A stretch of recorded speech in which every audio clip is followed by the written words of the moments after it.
Local authorities, together with the 4 regional consortia, have a role to support schools to improve.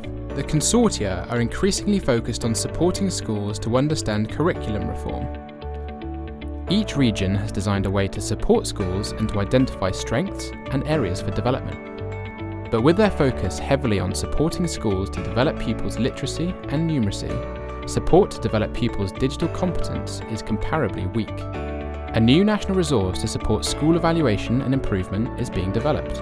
Although the effectiveness of self-evaluation and improvement processes improved slightly in primary schools between 2010 and 2017, secondary schools have not really moved on.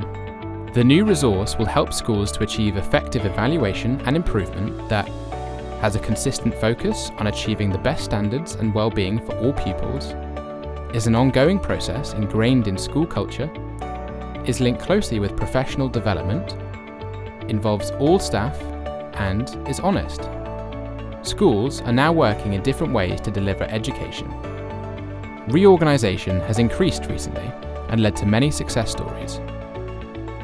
Where reorganisation works well, school leaders are involved well in advance of changes being made, so they can develop a joint vision and ensure that pupils' learning is not disrupted.